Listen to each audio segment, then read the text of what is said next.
Hey guys, I'm about to call it a night. Trust and believe I am. But I've been sitting here reading through these comments for the video that I just put out today of me in the Walmart worker. And it was a lot of back and forth I don't like to do. A lot of people didn't like the fact that I said, God damn it.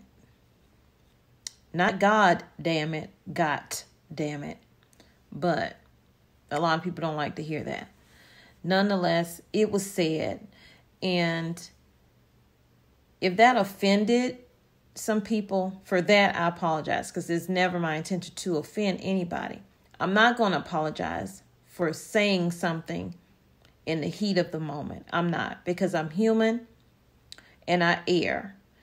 And thank you guys for watching the video. I appreciate you being here, each and every one of you.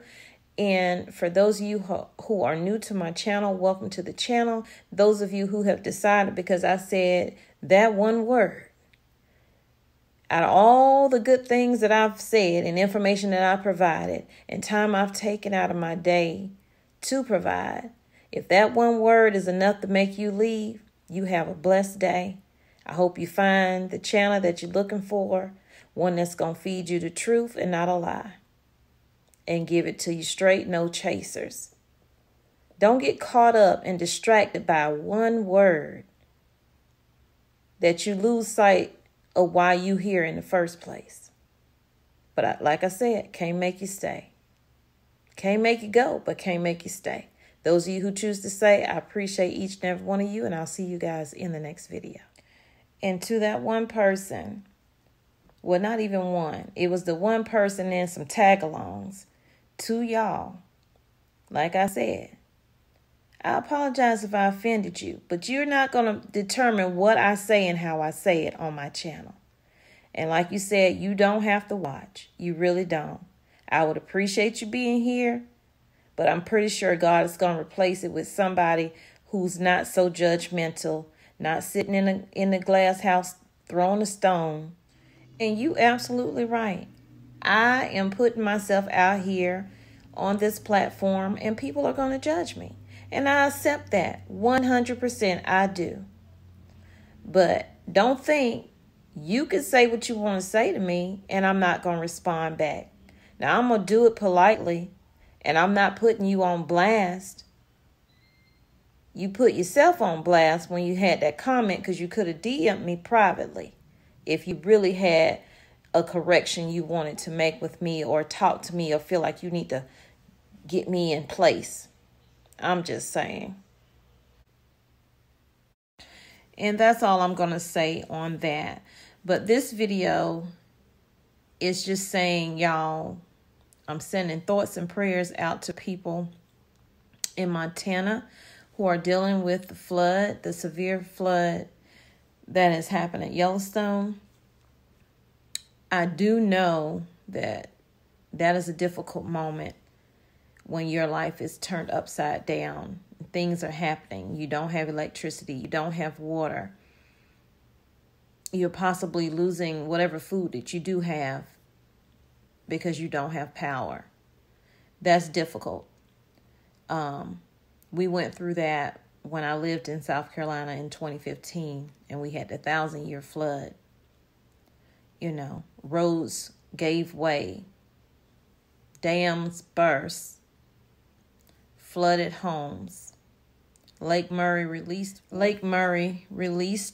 water, the overflow, they like to say. But that overflow went all the way down, like miles and miles away, and flooded low-lying areas. And people had to evacuate there because of that. So I get it. And I am sending thoughts and prayers to those people affected by it and will be affected by it for a long time. We were without lights, water for almost 2 weeks, if not a full 2 weeks. That may not seem like a long time, but that really is in the dead heat of South Carolina in the summertime. So y'all pray for those people that they make it through. And this just goes to show you that anything can happen at any given time. So stock up on the things that you need. Hopefully you're able to use them and you don't lose your home, because a lot of people lost their home, and whatever they did have, they couldn't use it anyway because it was no good after being flooded. But in case your home is still standing and all of this has happened, you want to at least be able to have water in your house, because you don't have water to drink, wash your clothes, use the bathroom, none of that. You want to have water. You want to have those paper good items. So if you're fixing food for your family, you can discard of it in a decent way because you're not able to wash dishes. You want to make sure you have your trash bags. Make sure you have candles. Make sure you have flashlights. If it's cold when something happens, make sure you have blankets. If it's hot, try to go out now and find a fan that runs off of batteries or something, or get you a generator or something, a power source that you can use to help you get through that situation until things get semi back to normal, because it took a while. Even when the lights finally came on, it still took a while.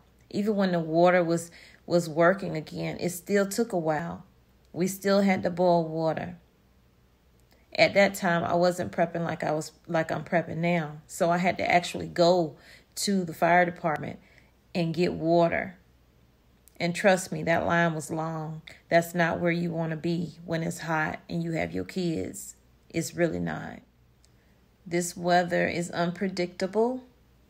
You can get a lot of rain in a little bit of time, and that's all it takes, the perfect storm to happen, and you could lose potentially everything in your life on top of that. Floodwaters have forced the closure and evacuation of Yellowstone National Park and is causing chaos for residents in Montana. Behind me is the Yellowstone River, and we have been seeing large pieces of debris floating down the river. Over the past day or so, these waters rose to levels that, well, folks here haven't seen in the past 100 years or more. That mud and muck in there, just a big old mess. But have had to spend the day mucking out their homes. Half inch of sledge everywhere, like everywhere. And last night there was sewage back up, there was everything, so we evacuated the second floor. Flood warnings from the National Weather Service remain into effect into the evening. Some areas here picked up around 5 inches of rain. This combined with 2 to 5 inches of snow water equivalent melt to create flooding conditions that the National Weather Service says hasn't been seen before in some areas. This created a dangerous situation. According to the Montana National Guard, 12 people had to be rescued via helicopter on Monday, with more rescue operations still underway.